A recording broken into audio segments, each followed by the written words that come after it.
Yamde jeɗiɗi filmaji capanɗi tati woni wakkati windere yamde jeenayi filmaji capanɗi tati yoni to Vatican Rome leydi Italie. Oumar Mamadou Sow. RFI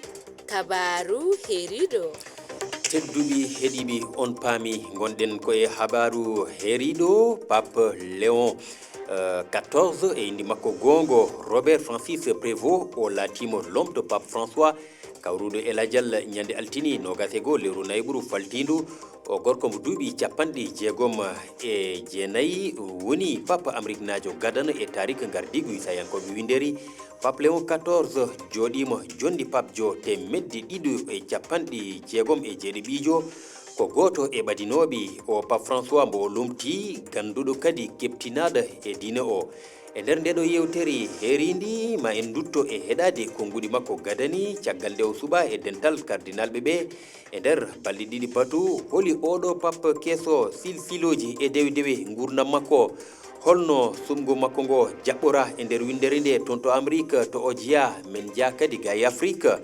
jabuji ɗi e nder o kabaru keeriɗo tedduɓe bismilla mon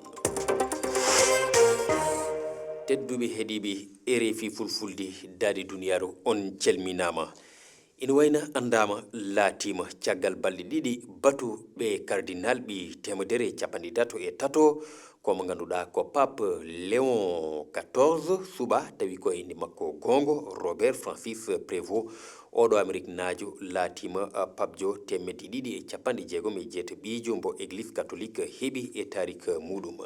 hade meɗen woɗɗoyde caggal sumgo makko o yekkiti konnguli makko gadani nde o yalti mbiyen e dental keɗonen haala makko. Voglio ringraziare anche tutti. Miɗo weltanoɗoɓe cardinal ɓe ɗimmoɓe an suɓiɓe lan ɗum ko fii lontago Pierre e wona binde mon e hoore église nanodirɗo faalaɗo no ɓurtu e sariya tabitira faalaɗo gollida hakkunde rewɓe e worɓe wonda e Jésus Christ hara o hula yanña ka diina fii yo wonu nulaaɗo en fof daranoɗen no woniren église gooto hara ko église wallowo yuɓɓinayɗo kaldal udditana fowda meɗen wano sifa koko halfina ɗen ɗo hande ɗum ko fii kala faalaɗo gollidal men ma yiɗuɗo ko wodanɗen e kaldal e giggol hara ko église daraniɗo no ɓurtu tabitira kadi ɓadiɗo ɓe tampuɓe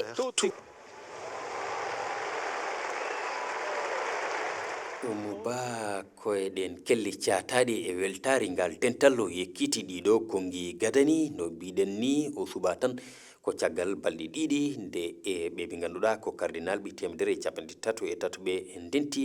ɗon to nden nokkure chapelle Sixtine kanko oɗo Pape Jo keeso Léon 14 ombo andira jogade jiyanɗe ɗe Pape François mbo lomti o joguino ko neɗɗo kadi ɓattinoɗomo sanne Minati Diallo nartanen e holi kanko. Robert Francis Prévost mo inde mum Pape woni Léon 14 ko Amérique najo omo jogi hande duuɓi capanɗe jeegon e jeenayyi ko kanko woni Amérique najo arano e laatade Pape e tariki ka dina Robert Francis Prévost woni no prêtre fade makko yaade e leydi Pérou e hitande ujunere e temedde jeenayyi e capanɗe jeetti e joyi o waɗi toon duuɓi kewɗi o tottama ardagol calɗi kewɗi diina ka e ndi leydi hono jande ko e ndi leydi Pérou Pape François mayɗo fota jonte ɗiɗi yino Robert Francis so o wartiri o gorko e banggue makko to Rome tande ujunaji ɗiɗi e noga e tati Pape François waɗi Robert Francis cardinal jokki hen évêque o Pape keso noddirteɗo Léon 14 ko neɗɗo andiraɗo wonude banggue yimɓe heɓuɓe caɗele ɗum jaati ana tawa ko naɓunomo to Pérou